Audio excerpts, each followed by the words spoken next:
આજરોજ રાજ્યના વન અને પર્યાવરણ મંત્રી પ્રવીણ માળીના વરદ હસ્તે બનાસકાંઠા જિલ્લાના કાંકરેજ તાલુકાના કાંકર ગામે વિચરતી અને વિમુક્તિ જાતિના 94 ફૂલવાદી પરિવારો માટે પંડિત દીનદયાળ ઉપાધ્યાય આવાસ યોજના અંતર્ગત ખાતમુહૂર્ત કરવામાં આવ્યું હતું।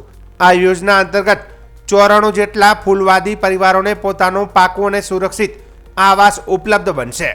આ આવાસ યોજનાનું નિર્માણ राज्य सरकारनी पंडित दीनदयाल उपाध्याय आवास योजना तथा VSSM विचरती समुदाय समर्थन मंचना संयुक्त सहयोगथी करवामां आवशे। योजनाना अमलथी विचरती विमुक्ति जातिना परिवारोने स्थिर, सुरक्षित अने सन्मानजनक जीवन माटे पायानी सुविधाओ प्राप्त थशे। आ प्रसंगे वन मंत्री प्रवीणभाई माळीए जणाव्युं हतुं के सरकार छेवाड़ाना अने वंचित वर्गना नागरिकोने पायानी सुविधा उपलब्ध कराववा माटे सतत प्रयत्नशील छे। 94 परिवारों ने पोतानी पाकी छत मळवाथी तेमनुं जीवन वधु सुरक्षित और स्थिर बनशे, जे राज्य सरकारना सुशासनना संकल्पने प्रतिबिंबित करे छे। ते उपरांत मंत्रीए जणाव्युं के वडाप्रधान नरेन्द्र मोदीना हृदयमां फूलवादी समाज विशेष स्थान धरावे छे। तेमना मार्गदर्शन हेठळ राज्य सरकार सरनामा वगरना परिवारोने सरनामું આપવા पवित्र कार्य करी रही है। आ आवास मात्र રહેઠાણ पूरतुं नहीं परंतु शिक्षण, सन्मानजनक जीवन और उज्ज्वल भविष्य माटे उपयोगी साबित थशे। आ साथे मंत्रीए व्यसन मुक्त जीवन अपनाववानी पण अपील करी हती।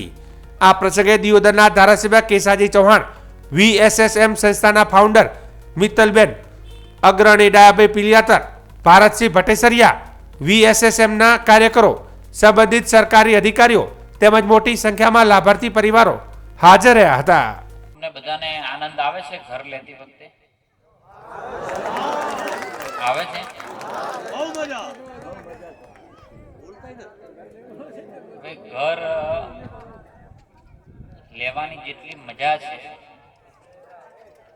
એટલી ઘરને ફાળવવા માટે ખૂબ પીડાઓ થાય છે અને પીડાઓ સહન કરતા કરતા કરતા કરતા અનેક આગેવાનોએ, અનેક અધિકારીઓએ, અનેક સંસ્થાના સદસ્યોએ આ 94 ઘરને આપવા માટે અનેક મહેનતો, અનેક તકલીફો, અનેક તડકો બધું જોયા પછી આજે આનંદના સ્વરૂપે આજે આપણે ભેગા થયા છે। એ તકલીફ પડવામાં કોઈ બાકી રહી નહીં હોય અને આ તો માત્ર અહીં 94 જોઈએ છે પણ આખા રાજ્યની અંદર કઈ તકલીફો પડતી બાકી રહે નહીં। મને યાદ છે ત્યાં સુધી હું નગરપાલિકાનો પ્રમુખ હતો અને બનાસકાંઠાના વિચરતા સમુદાયને કંઈ પણ બાબતો આવે તો હું કોઈ અધિકારીને ફોન કરતો અને મને હજી એક સુધી યાદ છે મને કે એમને જગ્યા આપવાનું નક્કી થઈ જાય કે આપવાની છે।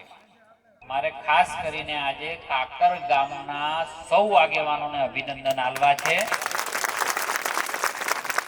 કે તમે આ ઈશ્વરીય કાર્યની અંદર તમે સપોર્ટ કર્યો છે અને આ કદાચ તમને કોઈ વોટ આપે ન આપે, તમને કોઈ વિરોધ કરનારા લોકો વોટ આપે કે ના આપે, પણ તમને ભગવાન જસ જરૂર આપશે અને તમારે પણ જે રહેતા હોય બધા એને આશીર્વાદ આપજો। બરાબર કે નહીં? કે કોમના સહયોગ વગર આપણે રહી શકીએ નહીં।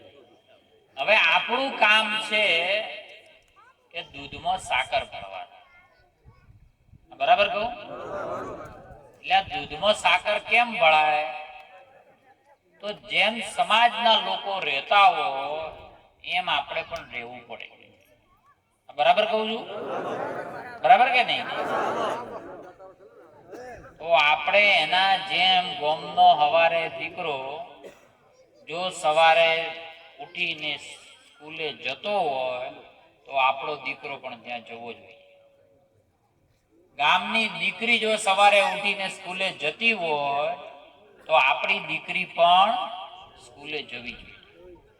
જો ગામનો દીકરા દીકરી કે વડીલ સવારે ઉઠીને મંદિરે જતા હોય તો આપણે પણ